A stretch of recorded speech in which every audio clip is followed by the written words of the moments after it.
Hello and welcome to today's hardware show. 90 degrees to the left. Oh. Hello and welcome to today's hardware show. Hello, I'm Jacob.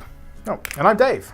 And today we'll be looking at whether you should spend your hard-earned cash on this, the Vive original headset, or this, the brand new Vive Pro. The HTC Vive launches the top-tier VR headset, but the initial designs weren't exactly perfect. Early adopters have been quick to mod the first-generation headsets to make them lighter, less tangled, and more comfortable. However, HTC have been listening from their Taiwanese HQ and are offering some of these simple yet fruitful additions right out of the box with the new Vive Pro. Gone are the multiple cables from the original Vive. In their place is a single chunky cable threaded into the top left side of the headset. This proprietary connector replaces the power, HDMI and USB cables that were required to tether the original headset and link box. And the lighter, much more flexible cable is a huge improvement over the last. Also gone is the need for your own headset. The Vive Pro features these tiny leatherette headphones built right into the unit itself. Although sound isolation is distinctly lacking from these tiny on-ear cans, the new headset is a welcome change from the awkward tangle of the first-gen unit. If you are playing in a sociable environment, this lack of sound isolation may be a little immersion breaking. Not that VR gaming is really something any of us want to do under the judging gaze of many others. So the first batch of Vive headsets utilise this Velcro material design, which just about gets the job done, although most of the weight is very noticeably directed straight onto the cushioning around your eyes. With the Vive Pro, however, the weight has been redistributed across the new and improved frame. The end result is a much more comfortable and ergonomic design that feels much lighter to wear, despite both headsets feeling equally weighty in hand.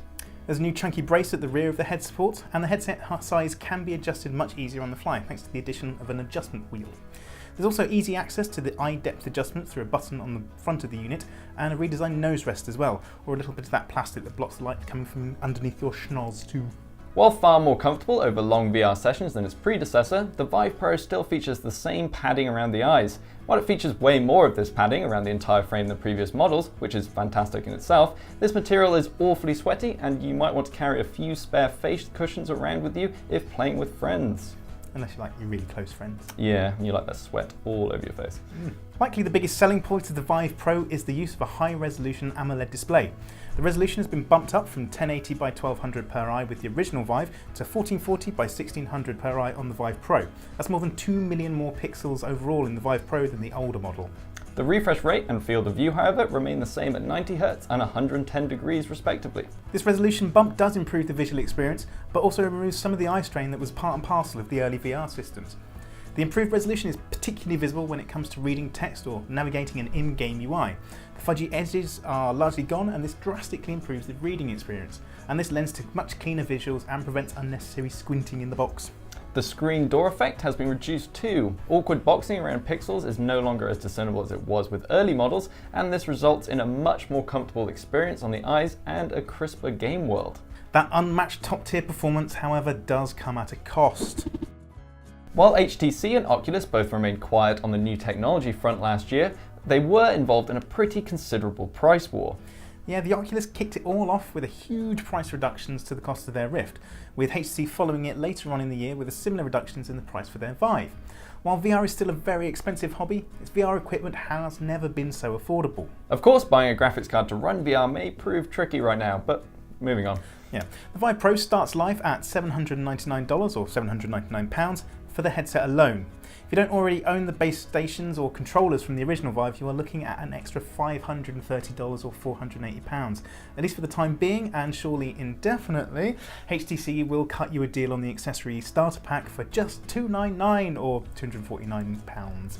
That comes to $1,098 or £1,048 all in. While a definite improvement on the original headset, which will cost you $499 or £499, the Vive Pro still feels like version 1.5 rather than the second generation VR tech that users have been waiting for some time.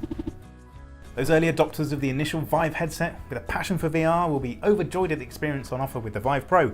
But it's a tough pill to swallow at that price for anybody else. And of course, we can't forget the competition. The Oculus Rift goes for $399, £399, and Samsung's HMD Odyssey headset for Windows Mixed Reality features similarly high-resolution displays, only fetches $399.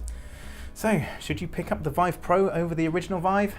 Probably not, especially if you're watching this video and haven't already gone out to buy one simply on principle alone.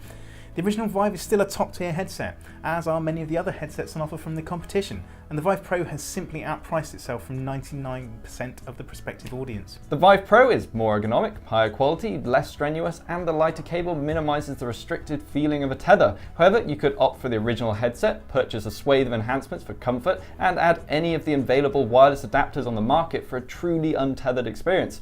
You could even do all that for cheaper. Yeah, so there you have it. The Vive Pro is a definite improvement, but it's still only a stopgap until the truly second-gen VR hardware appears, and an unfeasibly expensive one at that. So, if you've liked what you've seen here today, then give us a like and subscribe for more gaming and hardware goodness. Also, check back on the website, PCGamesN.com, for more. Thanks for watching. Yeah, thank you. Goodbye. Back to Job Simulator then? Yeah. Yeah, cool.